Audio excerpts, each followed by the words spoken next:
Olá a todos, Peri Richard de Itajaí, Santa Catarina. Agora são 13 horas e 45 minutos de domingo, 28 de junho de 2020.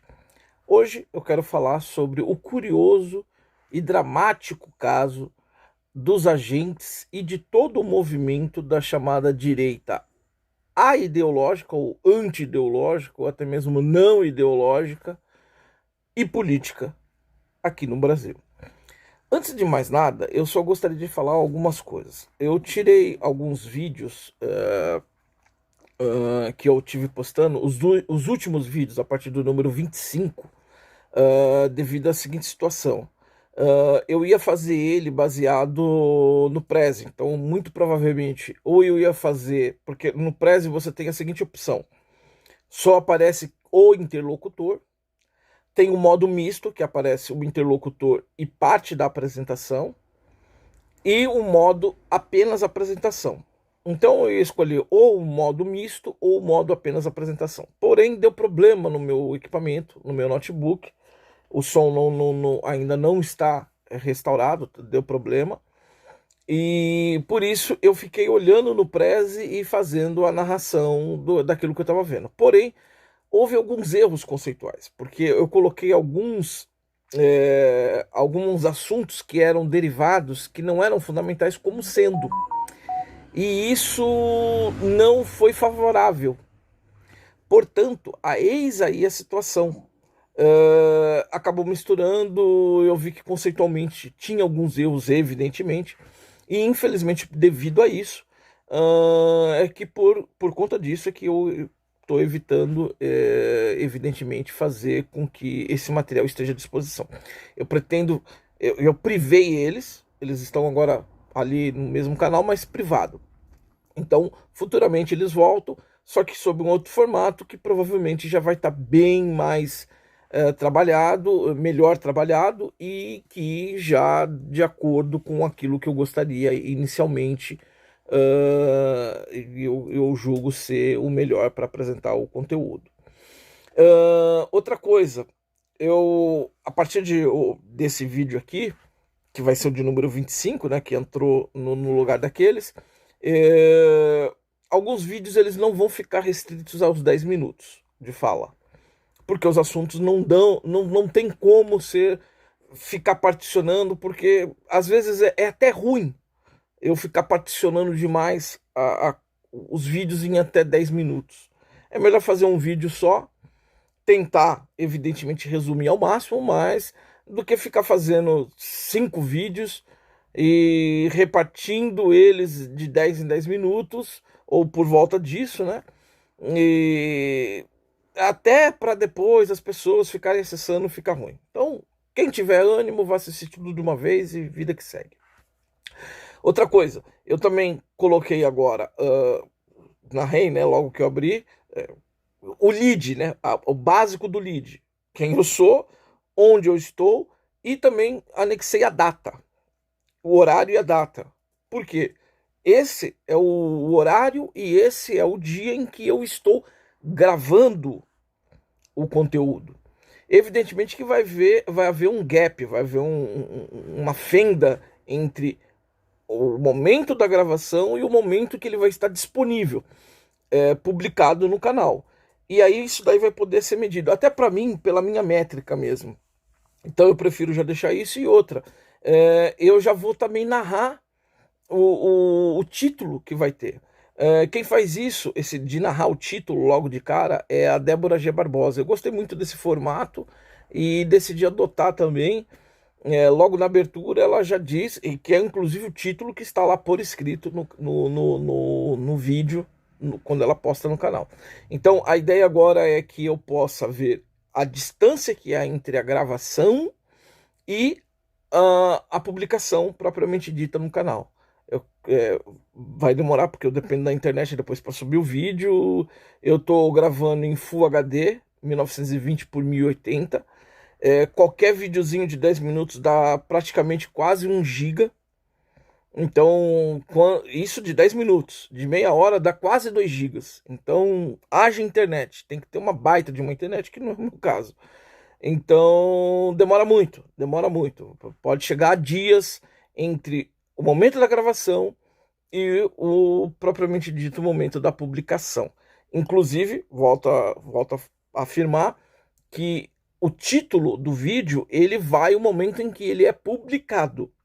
Uma parte do conteúdo do título lá escrito é o momento em que ele é publicado. Por isso que eu informo agora o momento em que ele está sendo gravado. E quando eu vou adicionar o título, eu coloco o momento em que ele foi publicado, mais o que eu verbalizei aqui. Bom, dito tudo isso, vamos direto para o assunto, tá? Gente, a direita, o curioso e dramático caso dessa chamada, desse movimento de direita aqui no Brasil e dos seus agentes, ele é curioso e dramático pelo seguinte sentido, quer dizer, eu vou resumir tudo num único ponto de vista: desorganização. Falar isso não é ser original. Muita gente já está falando isso, muita gente, e já há um bom tempo, certo? O que eu vou fazer é tentar ser resumido ao máximo, mas levando em consideração apenas esse aspecto, a desorganização da direita. E o primeiro ponto que mostra que a direita é de fato desorganizada é que ela não sabe nem quem são os elementos, quem são os agentes que a constituem. E quando a gente não sabe exatamente quem é que forma o corpo da direita, isso dá um problema muito grande, porque todos os outros problemas começam com esse. Quem é que forma a direita brasileira? Você tem, sim, conhecido, uma série de pessoas que já fizeram uma certa fama no meio.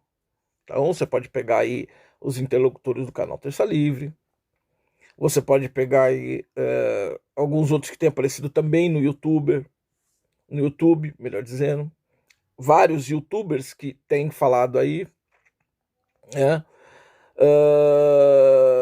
Enfim, do Shockwave Radio, você pode pegar aí Bernardo Pires Custer, você pode pegar do próprio Shockwave Radio, o Evandro Pontes, Fabiana Barroso, Fernando Melo, Silvio Grimaldo. Enfim, você pode pegar o pessoal da Superlive, você pode pegar o Enzo, quem mais? Você pode pegar aí uma Paula Marisa, Alan Frutuoso, enfim, você, olha, tem uma miríade de pessoas, miríade eu não vou dizer, mas pessoas que já têm uma certa fama, sobretudo através do YouTube, mas que estão em outras redes sociais, também são bastante ativos no Twitter, no Instagram, alguns outros ainda atuam no Facebook, sobretudo Olavo de Carvalho, né? Eu não coloquei nesse primeiro momento Olavo de Carvalho, embora ele já esteja nesse exato momento. Bom, nesse exato momento não, mas até o último momento que eu vi, ele já estava com quase 1 milhão de inscritos no canal no YouTube. Mas o fato nem é esse. Então nós temos esses principais interlocutores da direita que já são bem conhecidos. Ponto. Mas, fugindo desses que têm canais com uma certa relevância no YouTube, que, diga-se de passagem, é uma das principais plataformas de comunicação desses mais conhecidos interlocutores. Tirando isso, gente, inclusive esse que vos fala, é muito pouco conhecido. A gente não sabe dimensionar exatamente, exato, precisão, mas nem estimar. Esse que é o problema. Porque a gente pega, por exemplo, a contagem oficial dos votos do segundo turno que elegeu Jair Bolsonaro. 57 milhões. 58, 57 milhões de eleitores votaram nele. Quantos de fato são de direita aí? A gente não sabe. Sim, direita mesmo, que é aqueles que são apoiadores eleitores de Jair Bolsonaro. De repente só eram eleitores, mas não apoiadores. Então nós não sabemos quantificar. E pior, como nós não sabemos esse dado simples, nós não sabemos também qualificar o quão de direita uma pessoa é. Mas ainda qualificar não é só falar assim, mas o quando de direita? Isso daí é um negócio muito aberto. Mas em que ala da direita tá? É liberalismo clássico? Uh, ou nós estamos falando aí, por exemplo, se é que pode colocar os anarcocapitalistas, libertários, como sendo de direita. Lógico, eles não são esquerdas porque eles não defendem o Estado, muito pelo contrário. Então, se alguém tiver que ser classificado como extrema-direita, seriam basicamente os anarcocapitalistas e um pouco menos. Há quem faça diferença, há quem diga que é a mesma coisa, são nomes diferentes. Então, para não ferir suscetibilidades, vamos supor que ANCAPs e libertários sejam grupos distintos, né, que defendem pautas com relativa distinção. Então, ANCAPs ou libertários estariam nessa, por assim dizer, extrema-direita. Conservadores, eles são centro-direita. Essa é a verdade. Liberais, um pouco mais à direita ainda, depois vindo libertários e anarcocapitalistas. Pois bem, mas afora disso, a gente não sabe, volto a dizer, dimensionar no sentido quantitativo. E também não temos um senso para fazer a qualificação desses. Aí, quando a gente não sabe essas coisas, e isso só para manter uma coisa muito básica. Mas como a gente já não sabe nem fazer, e outra, desculpe, nós não sabemos ainda qualquer outro tipo de vertente. Então, por exemplo, se você coloca lá intervencionista como reacionário, dá para considerar direito? Não há essa discussão. Então, não é só intervencionista militar, é qualquer outro grupo que possa ser encarado como sendo do espectro da direita política, ideológica ou não. Então, quando a gente não sabe dimensionar quantitativamente, e também pior, a gente não sabe, dentro desse universo, desse conjunto de elementos, a qualificação deles, e isso só para ficar nessas denominações, nessas vertentes da direita, ocorre um outro problema.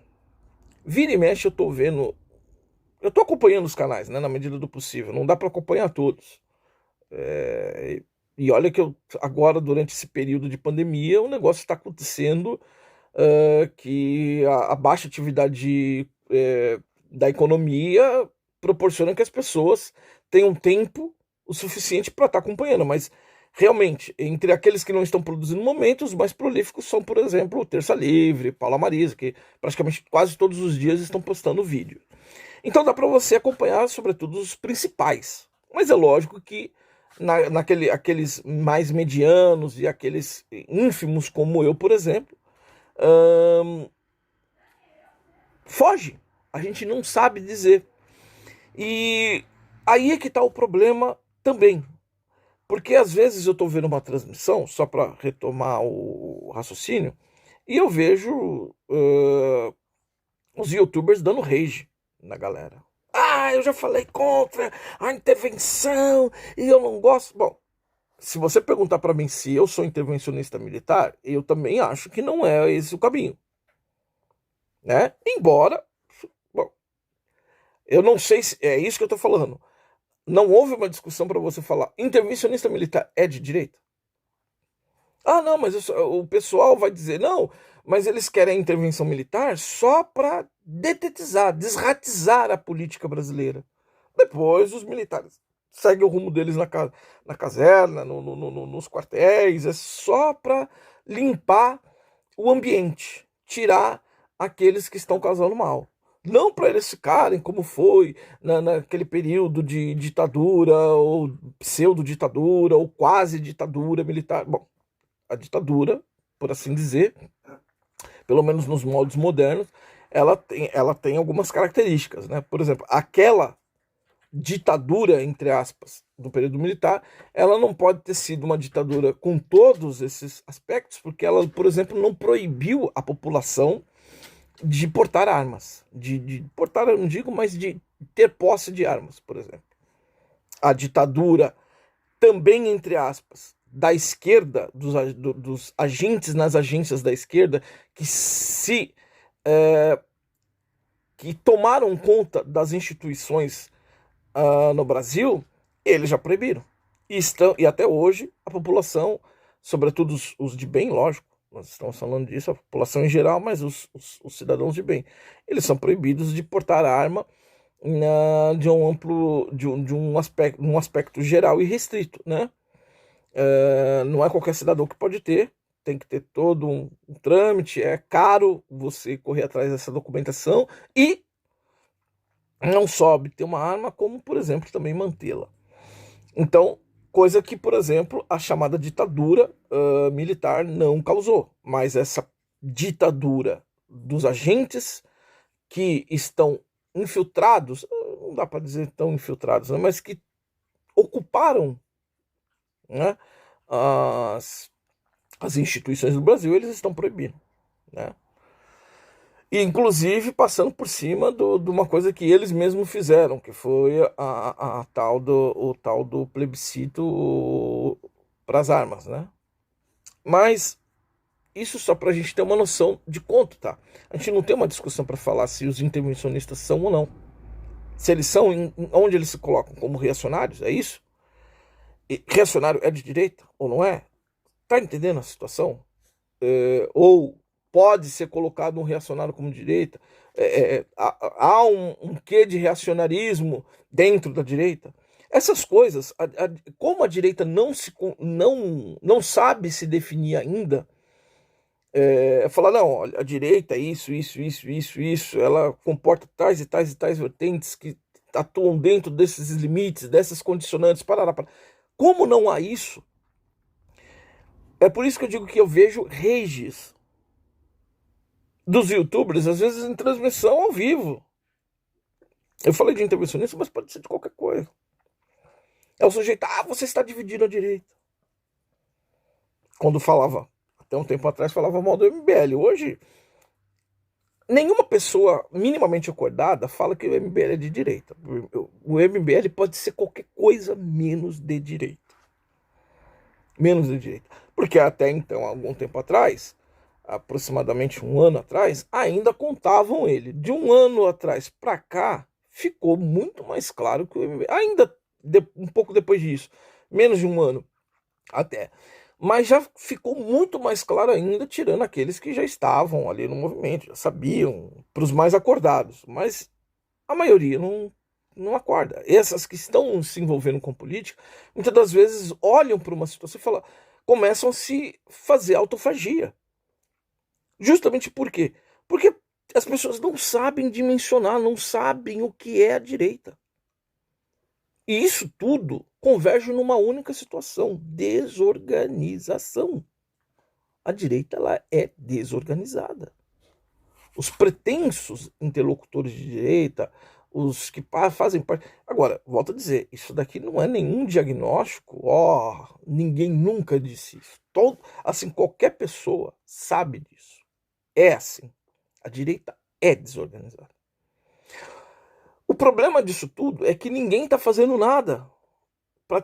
Já tivemos CPEC no ano passado, até que deu um bafafá lá no PSL, porque o Eduardo Bolsonaro, presidente parece que ele era presidente da sigla em São Paulo, ele legalmente podia gastar, fez o evento, contou com alguma participação de interlocutores do CPEC lá nos Estados Unidos, enfim.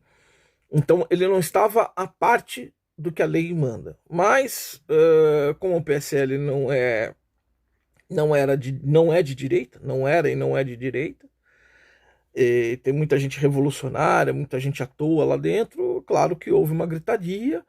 Ilegal não foi, mas ele acabou perdendo depois a presidência, acabou tendo algum problema ali. O fato é que a gente está muito... Os principais interlocutores, eles estão preocupados em formar a intelectualidade. Até aí não é ruim. O problema é que a gente não está conseguindo se organizar.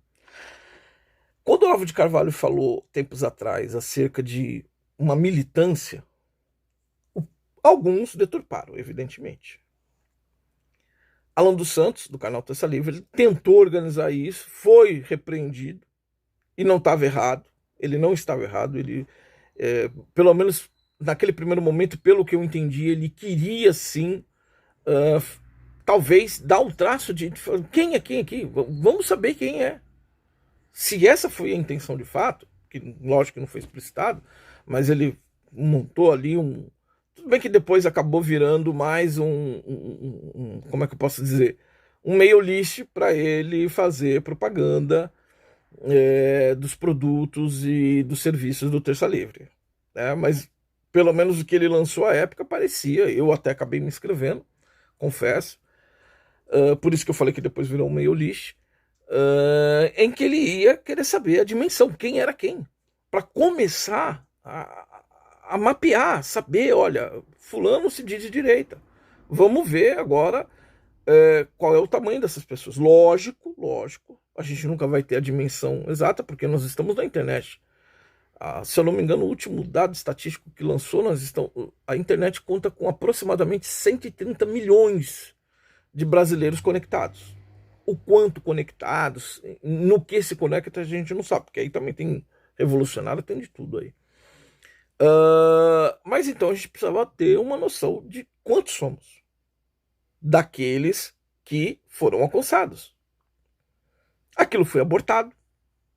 O mais perto que se chegou foi o curso do tal do Povo no Poder, que ele ensina militância através de ONGs. E tudo bem, é ele quem está organizando isso, é ele quem está vendo tal, e é um público bastante restrito, até porque, mesmo em meio à pandemia, já no começo da pandemia, era um preço que R$ 600. Pô, teve gente que fez. Ótimo. Tomara que façam um bom proveito do conteúdo e, de fato, promovam ações e medidas efetivas que deem resultados bons para o Brasil e para os brasileiros, melhor dizendo, para os brasileiros, e que o Brasil deslanche como um todo. A questão é que verdadeiramente nós não somos organizados o suficiente para sabermos quantos somos e quem somos. Uma outra decorrência disso, que dá para ficar um pouco mais claro, é que é repetido um mantra até hoje: o Jair não tem base. De fato, Jair Bolsonaro não tem base. Isso daqui, qualquer pessoa. Bom, não tem base ou como? Bom, ele não tem base organizada. Ele não sabe quem é que apoia ele, entre aspas, volto a dizer, ele sabe dos principais interlocutores. O que é aquela meia dúzia. Não é todo mundo ali, não é todo mundo que se diz de direita ou que dá mostras de ser de direita que é reconhecido pelo grande público. Então, por exemplo, o Alan mesmo já fez campanha no próprio canal dele, para o Fernando Melo do canal Comunicação e Política já ter também o mesmo número de inscritos. E não tem. Ainda não tem. Mauro Fagundes, Paula Marisa, entre outros, gente. São feitas campanhas. Lógico, uma parte vai lá, adere, se inscreve, aquela coisa toda, outra não. Mas aí também decorre de um outro problema, né? De um outro problema que eu acho que eu comecei a falar num dos vídeos atrás. O problema é que fala do engajamento, mas o engajamento ele não é excelente. Infelizmente, ele ainda não é excelente. Isso já dá para ver nas lives, que é um outro aspecto desse engajamento tupiniquim. Porque verdadeiramente você acaba tendo 1 milhão de inscritos, mas você acaba não tendo, num primeiro momento, você não alcança às vezes 50% de visualizações numa live. A não ser que, é lógico, por exemplo, como eles fazem lives muito extensas, aproximadamente de 2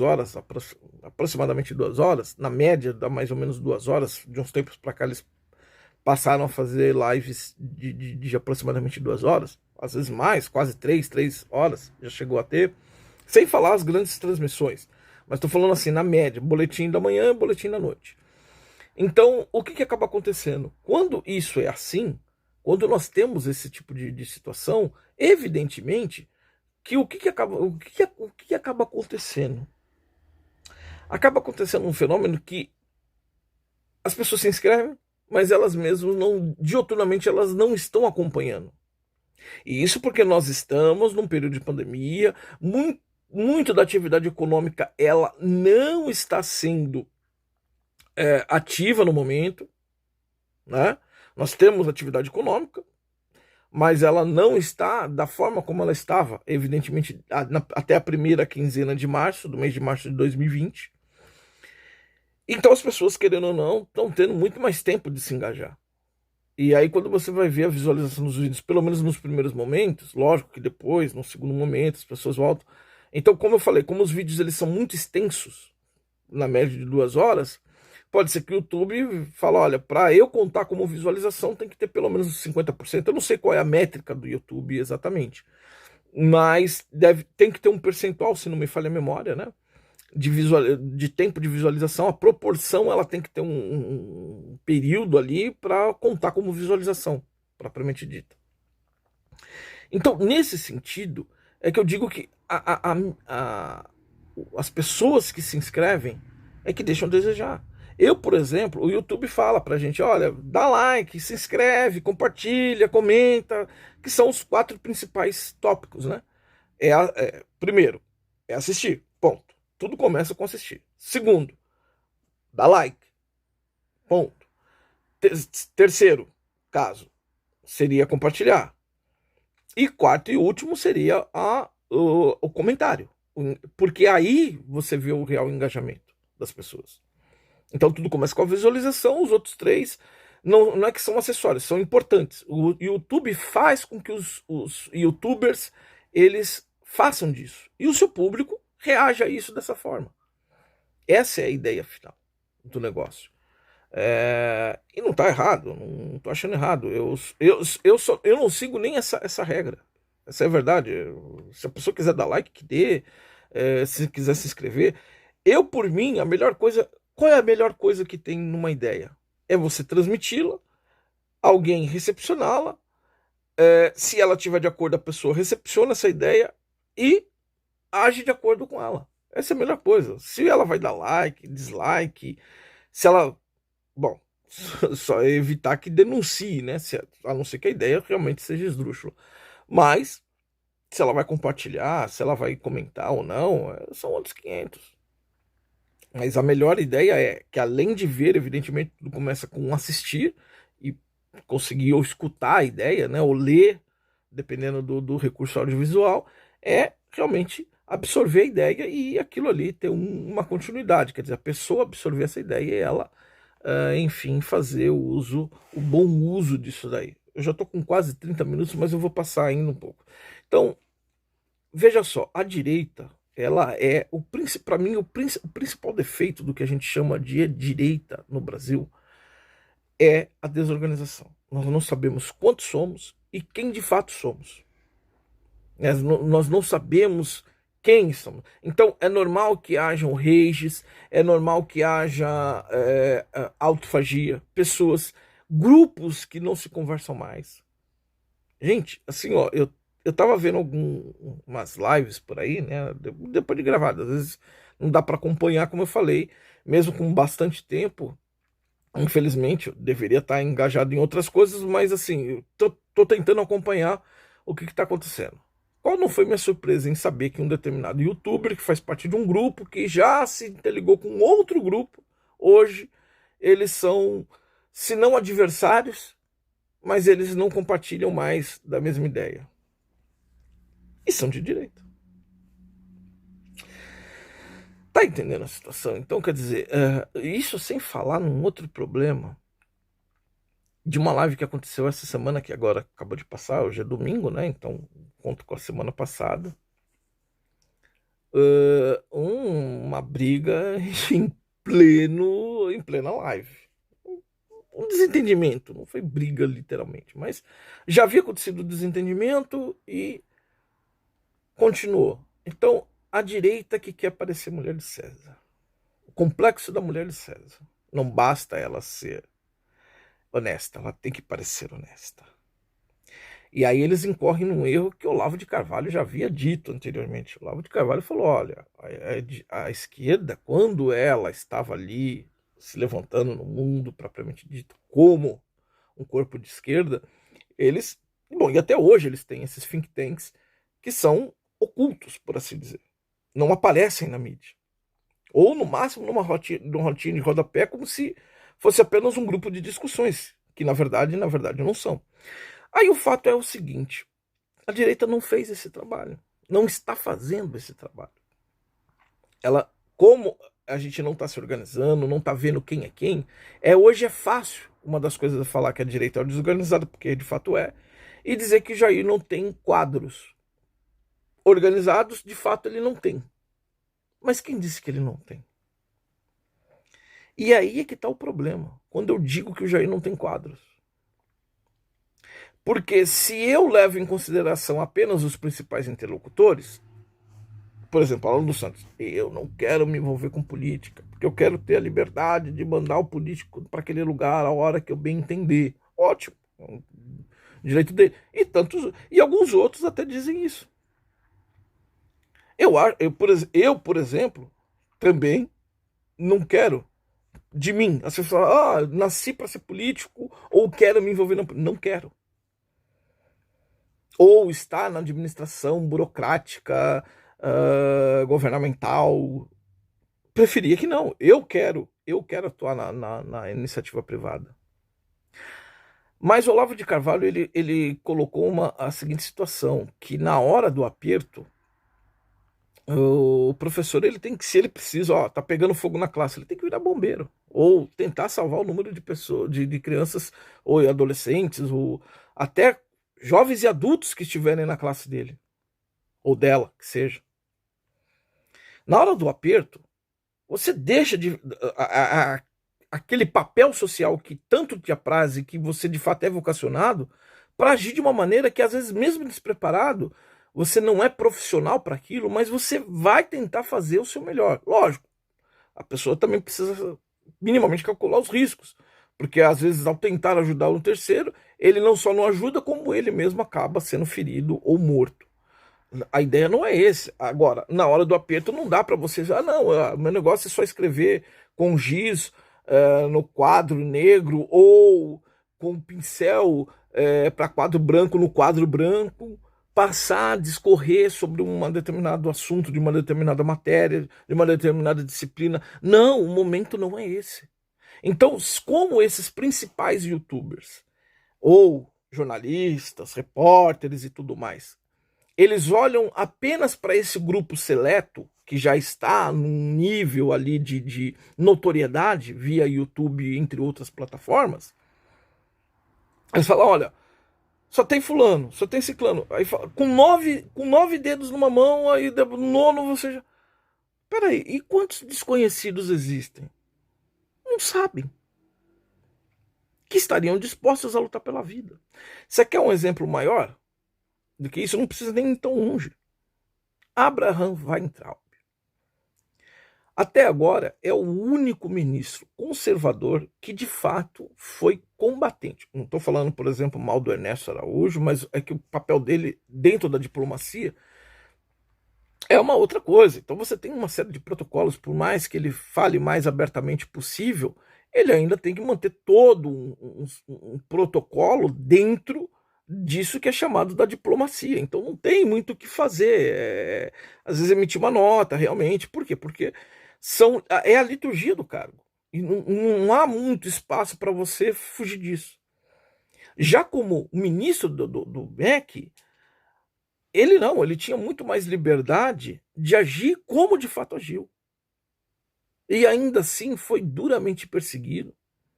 Acabou tendo que sair do Brasil às pressas, né? Fez um vídeo ali bem meia boca com o presidente. Até agora, tirando o Tarcísio, que o negócio dele é infraestrutura e que não está fazendo mais do que obrigação, eu não sei a qualidade do que ele está fazendo, mas suponho que seja boa, porque não dá para negar que ele está fazendo. Eu não tenho como avaliar a qualidade do que ele está fazendo. Eu só sei que ele está fazendo, pelo que é noticiado. Eu não estou indo lá vendo, averiguando, vistoriando as obras. Também não sei se não existe nenhum dispêndio com o erário público. Eu não sei, eu não estou fazendo essa vistoria, não estou fazendo essa análise. Então eu só digo o seguinte, pelo que é passado, ele está fazendo o papel dele. Ponto. Se bem ou se mal, o quão bem ou quão mal, eu não sei dizer. O fato é que também pelas informações que eram veiculadas, porque eu não tenho nenhum tipo de interligação com o governo, né? Não conheço ninguém lá do governo, não tenho fontes intra-governo, então tudo aquilo que era tornado público e notório, evidentemente, seja via extrema imprensa ou não, ou a imprensa de fato independente e isenta, via essa, sobretudo essa, era o único ministro que, de fato, dentro das suas atribuições, dentro de todos aqueles fatores, condicionantes e tudo mais, era o único que estava tendo um tipo de mais aguerrido, mais de combatente mesmo. E que estava avançando, na medida do possível, as fileiras. Esse cara foi perseguido. Evidentemente que me parece, segundo o que é veiculado, que ele estava atraindo os insetos, né, as alimarias do campo, como para usar uma expressão bíblica. E existem pessoas dentro do governo que não querem isso. Eles querem trabalhar lá, ganhar o soldo deles, que na realidade não é soldo, né, o salário, a remuneração que seja. Soldo é quando eles estão ali trabalhando como soldados ou enfim, oficiais do exército, das forças armadas, e enfim, eles querem ganhar o salário deles.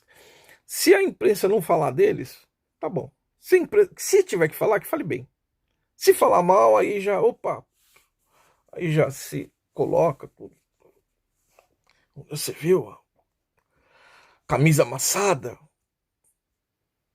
né? Gravata amassada, cap tava. Não, tem que ser assim, continência assim, não pode ser assim, não pode ser assim, tem que ser assim.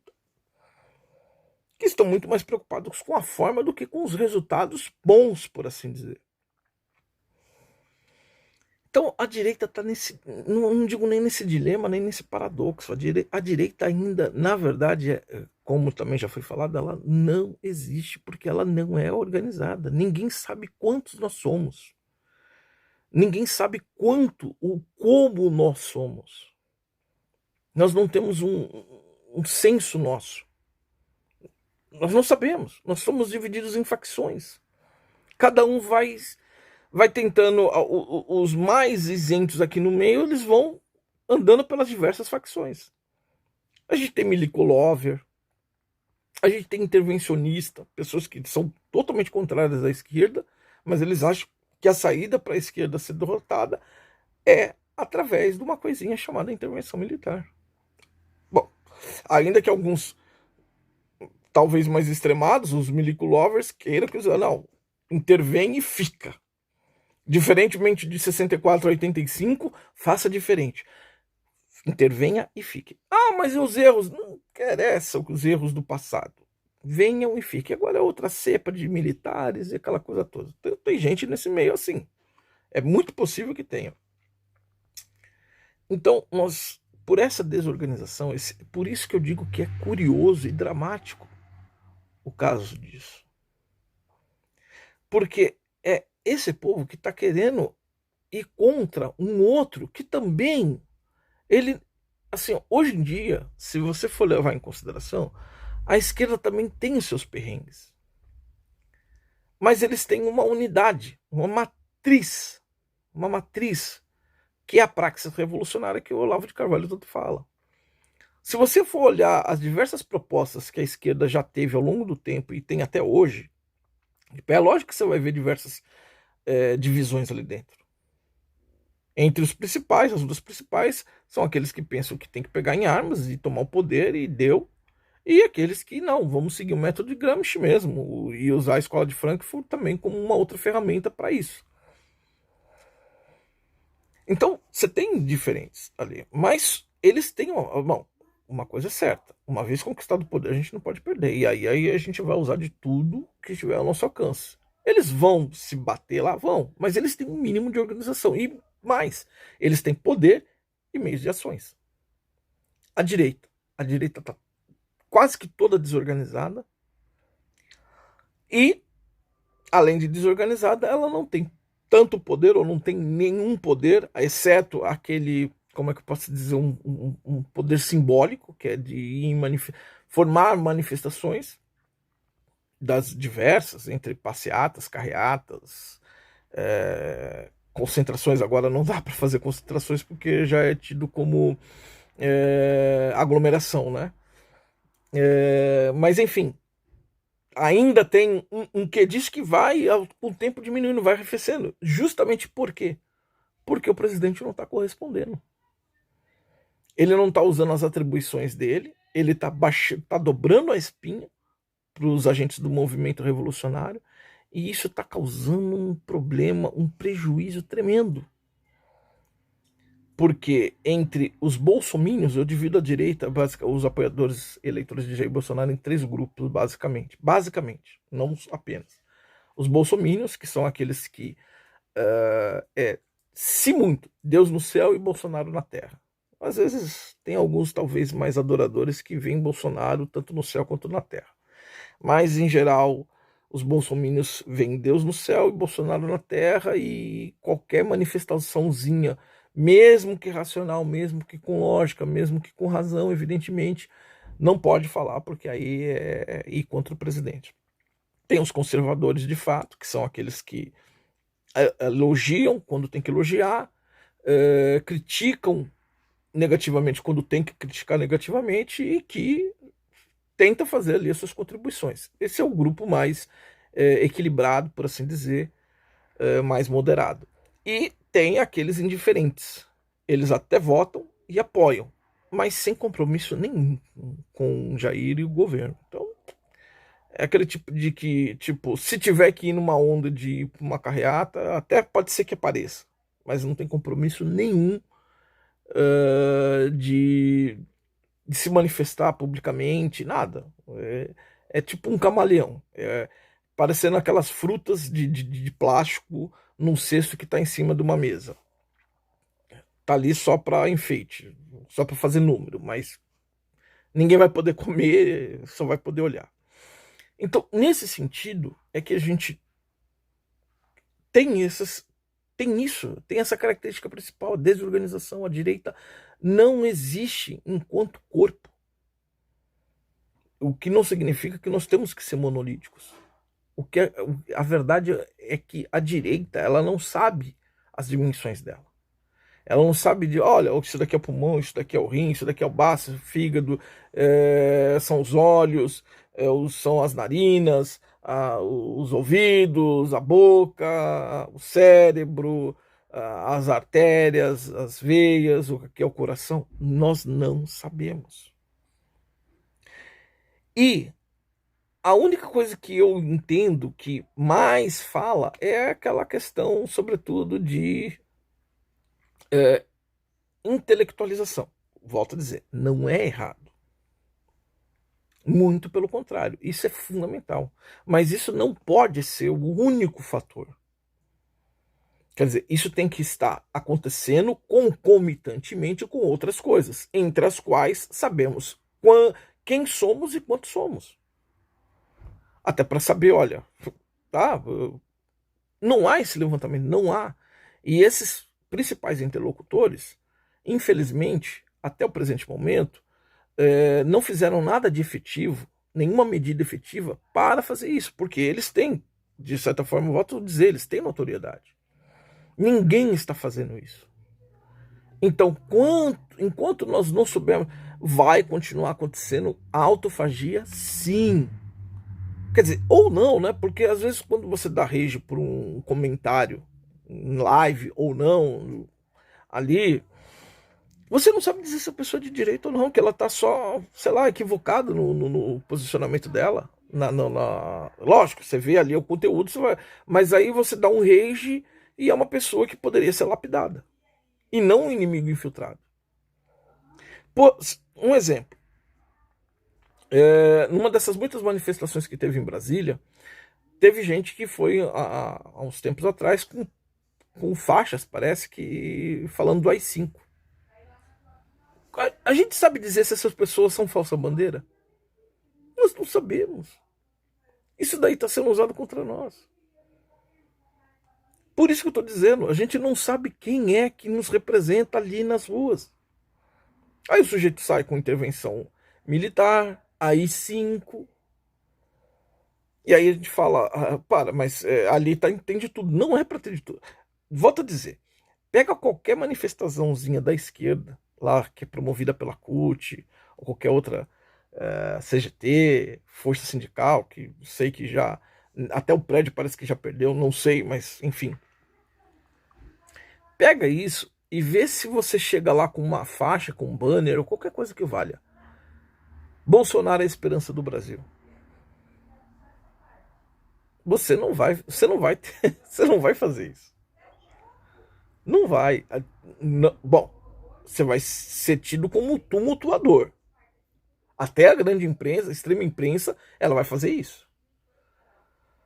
Bolsonaristas tentam tumultuar manifestação legítima da esquerda, colocando faixa, cartazes, cartazetes, com Bolsonaro é a esperança do Brasil. DCM, Brasil 247, né? Conversa Fiada, Viu Mundo. Essas plataformas vão, olha, bolsonaristas tentam se infiltrar em manifestação pelos atos democráticos e tentam dizer que Bolsonaro, que é fascista, é a esperança do Brasil.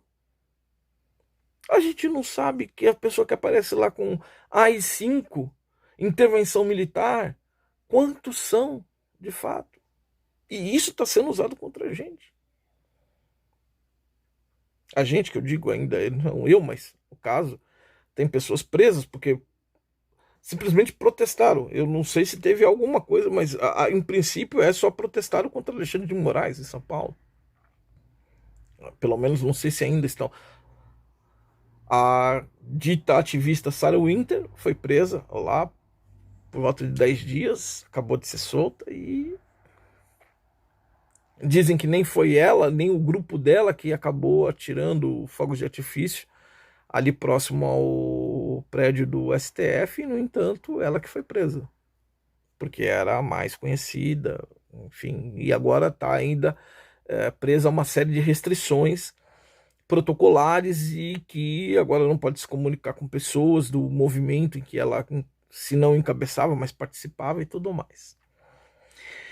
Bom, enfim, então é isso que eu tenho para dizer. É curioso esse caso, porque à medida que o tempo avança e ninguém vai fazendo nenhuma, não vai tomando nenhuma atitude adequada quanto a isso, no sentido de vamos fazer um censo até onde a gente consegue alcançar, porque eu volto a dizer, se de fato aproximadamente 130 milhões de pessoas têm acesso à internet, não quer dizer que todos esses são de direita, muito pelo contrário.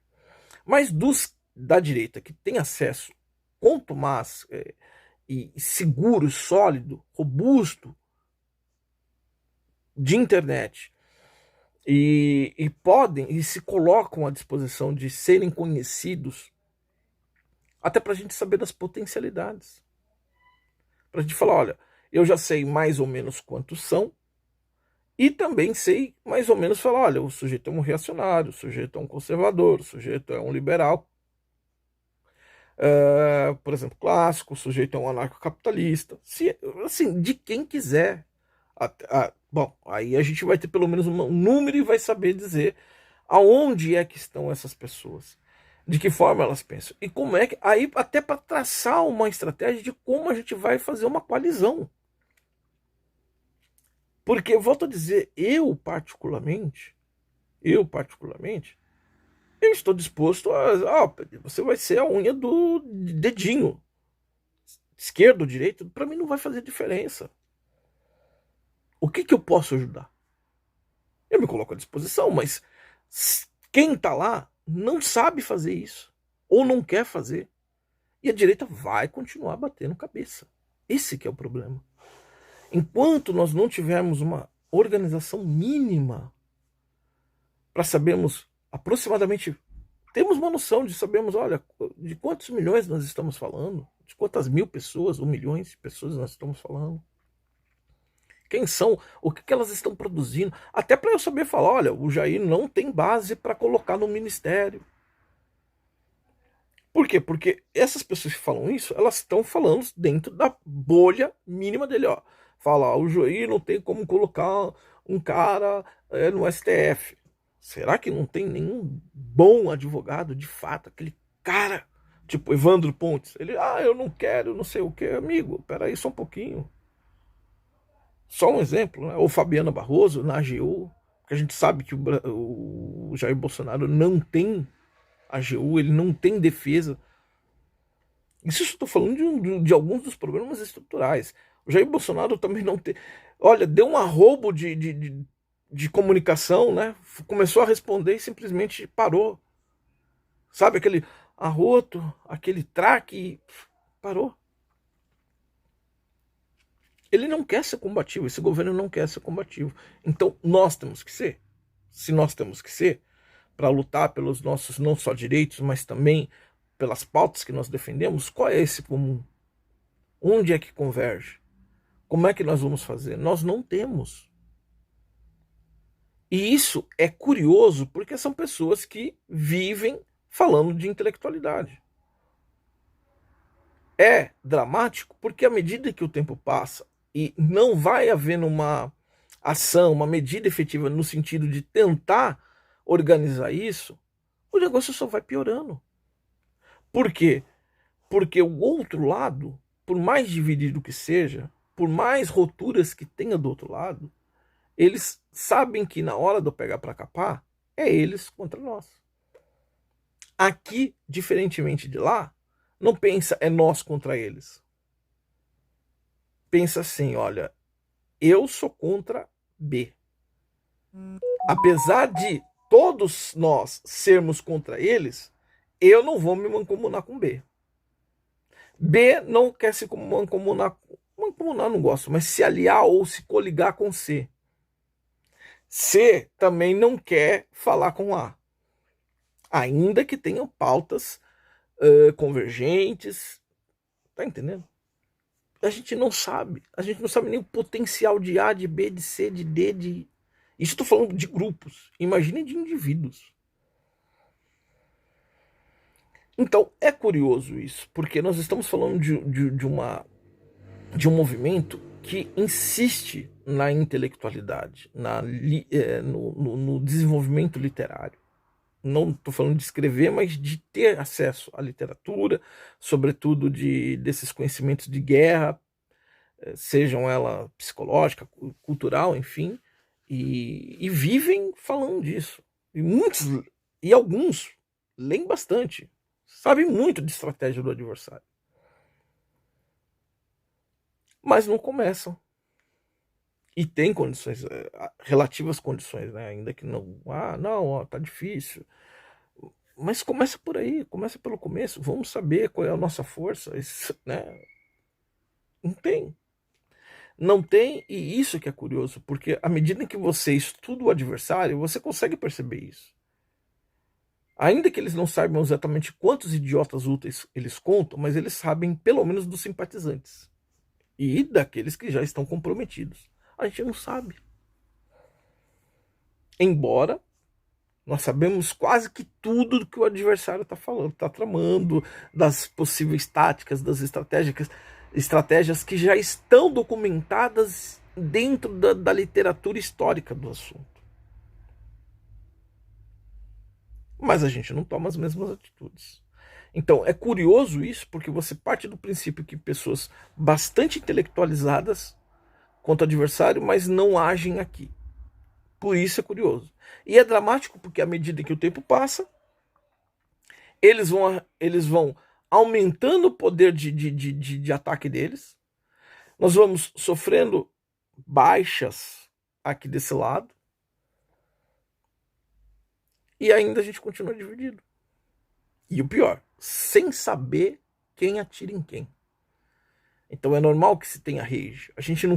E outra, vai fazer uma manifestação, você não sabe quem é que tá ali. Não, deixa. O importante é que faça a manifestação. Quando você vai ver, aparece lá faixa de AI-5, abaixo o STF, fecha o Congresso, não sei o quê, né? E aí? Aí daqui a pouquinho eles, olha, A gente não sabe se quem levou abaixo o STF, fecha o Congresso, aquela coisa toda, se era uma falsa bandeira. Sujeito lá com a camisa verde e amarelo, Jair Bolsonaro, Brasil é o meu país, é o meu partido, e no final das contas era um mortadela infiltrado. Não sabe. Por quê? Porque é aberto. Volto a dizer. Vá um da direita, no meio de uma manifestação de esquerda, naquele grupinho fechado lá, que fecha uma das vias da Paulista, por exemplo, ou numa das vias da principal avenida lá de Copacabana, quando a esquerda estiver se manifestando, através de um dos seus grupos, né, pró-aborto, qualquer coisa, qualquer demanda, qualquer pauta deles. Vá lá se infiltrar. Se eles não puderem agredir essa pessoa, no mínimo, ela vai ser retirada sem maiores agressões, mas vai ser retirada e depois vai ser retratada como uma pessoa que tentou se infiltrar e atentou contra o direito de liberdade de expressão. Tava lá, olha, tá vendo? Quis ganhar o holofote aqui no meio da esquerda, dizendo que Jair Bolsonaro, que o Brasil acima de tudo, Deus acima de todos, não sei o quê. É isso que vai acontecer. Aqui do lado de cá não acontece isso, porque nós não sabemos quantos somos, quem somos e quais são os nossos potenciais.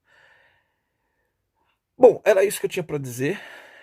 É curioso, é dramático o caso da dita direita, do movimento de direita no Brasil.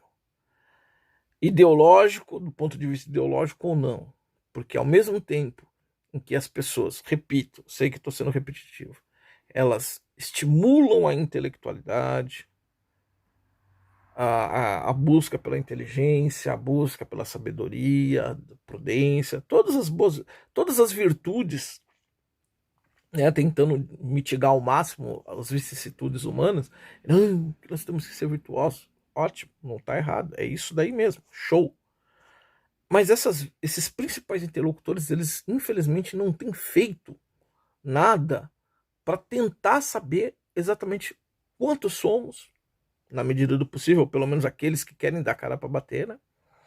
E que tem alguma condição de ser alcançado pela comunicação via internet, que nós não temos rádios tradicionais, não temos sinal de televisão, né, emissoras de televisão. Então, como nós não temos as estruturas tradicionais de comunicação, só nos restou a internet. Esses que são alcançados via internet, como a gente também não toma uma medida efetiva, tá certo? Aí a gente não sabe nem quantificar e nem qualificar quem somos. Como isso acontece? Somos desorganizados. A desorganização gera um caso curioso, que eu já expliquei o porquê, e dramático ao mesmo tempo. E a certeza única que cabe disso tudo é assim: se nós que queremos o bem uns dos outros, e acaba refletindo isso no Brasil como um todo, o tempo vai passando e nós continuamos desorganizados, qual é a garantia que nós temos que nós vamos derrotar, ainda que eles sejam uma minoria que de fato aparenta ser? Eu não estou falando de idiotas ultras, simpatizantes e nada o que o valha. Eu estou falando assim, ó, eles demonstram ser minoria, ponto. Porém, dentro dessa minoria deles, a pergunta é quem não quer calar. Mesmo com todas as divisões, às vezes até mortais, mas fala, ó, peraí, agora a praxis revolucionária está em risco. A Matrix está em risco. Você pode ter todos os agentes Smith, todos eles, uns contra os outros. Mas na hora do pega pra capar, todo mundo se une e vai contra o Neo, vai contra Zion, vai contra Morfeu, Trinity, e assim vai. Eles vão contra. O problema é que do lado de cá não existe Zion, não existe Neo, não existe Morfeu, não existe Trinity. E aí cada um tenta ser o Neo, cada um tenta ser o Morfeu, cada um tenta ser a Trinity, cada um tenta, enfim, ser o comandante Locke, né? Tenta se levantar contra e no final das contas a Matrix envolve e acaba com seu poder ditatorial, despótico, tirânico, oligárquico, suprimindo as forças. Por quê? Porque eles têm poder e eles têm meios de ações, coisas que o pouco que temos é muito incipiente, ínfimo até. Bom, eu espero ter me feito entendido, eu agradeço a oportunidade e depois eu quero ver se eu consigo falar sobre o curioso e dramático caso do governo de Jair Bolsonaro. Até a próxima.